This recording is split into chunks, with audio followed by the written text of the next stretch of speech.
Okay ल let's start with 5 apps of disease transmission है। Disease ट्रान्समिसनको 5 apps के हो त भन्ने कुरा गरौँ। 5 एप्सको कुरा गर्दाखेरि पहिला हामीले के गर्छौँ, सोर्सको कुरा गर्छौँ है। यहाँ एफ नै एप छ, 5 होइन कि 6 वटा एप छ। त्यो मध्ये फर्स्ट एप भनेको फिसेज हो, दिशा। दिशामा चाहिँ एकदमै हार्मफुल डिजिज गराउने, डिजिज ट्रान्समिसन गर्ने ब्याक्टेरियाहरू ओबा, सिस्ट र हाम्रो हेलमिन्थहरू हुन सक्छ। ओके, त्यो फेसिस चाहिँ हाम्रो 4 वटा मेथडबाट हाम्रो फुडसँग अथवा डाइरेक्टली होस्टसम्म पुग्न सक्छ है।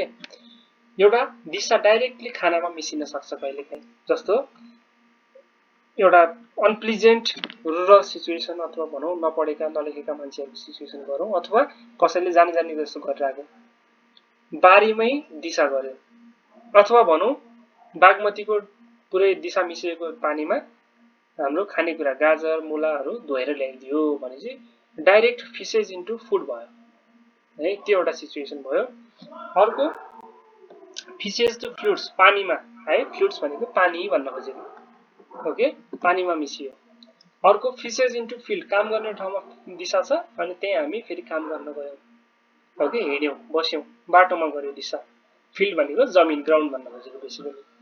अर्को फिसेज इन्टु फ्लाइज, खुला दिशा पिसाब गर्यो, त्यहाँ चाहिँ फ्लाइजहरू त्यसमा बस्छ अनि त्यो फ्लाइजले के गर्छ, त्यहाँबाट प्याथोजेनहरू कलेक्सन गर्छ। कहिलेकाहीँ काम गर्दाखेरि फिसेजमा डाइरेक्टली हाम्रो हातहरूको कन्ट्याक्ट आउन सक्छ है।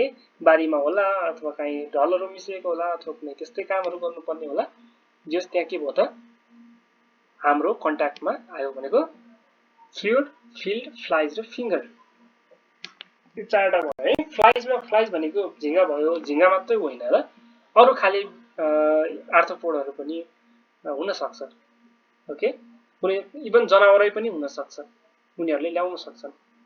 त्यसरी जुन प्याथोजेनहरू छ त्यो प्याथोजेन के त तिनीहरूको थ्रुबाट हाम्रो खानामा मिसिएला, फोहोर पानीले पकायो भने, अथवा त्यो जमिनबाट आएको खानेकुरा केही छ भने, अथवा त्यो तपाईँको झिँगाहरू अथवा त्यो आर्थ्रोपोडहरू अथवा त्यो किराहरू चाहिँ हाम्रो खानामा पस्यो भने, अथवा त्यही औँलाले हामीले खाना पकायौँ, खाना खायौँ भने हाम्रो खानामा गयो, अथवा हुनसक्छ हामीले त्यस्तै फोहोर पानी आफै डाइरेक्ट खान सक्छौँ, अथवा हात नधोइकन त्यस्तो ब्याक्टेरिया भएको हातले खाना खान सक्छौँ भने त्यो अब न्यू होस्टमा पुगेर यहाँ के गर्छ, डिजिज गराउँछ, ओके। यसलाई चाहिँ हामी के भन्छौँ, 5 एप्स भनौँ अथवा 6 एप्स भनौँ।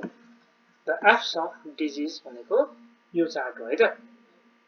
यो चार्ट चाहिँ एकदमै इम्पोर्टेन्ट छ है त, एमसिक्यू पोइन्ट अफ भ्यूजले पनि एकदमै इम्पोर्टेन्ट छ। यो फिसेजलाई चाहिँ हामी छुट्टै गन्छौँ है, अनि यो बिचको 5 वटालाई एउटा गन्छौँ, अनि यो भनेको नयाँ होस्ट भयो, ओके ल। अब यसपछि हामी फुड हाइजिनको कुरा गर्छौँ है।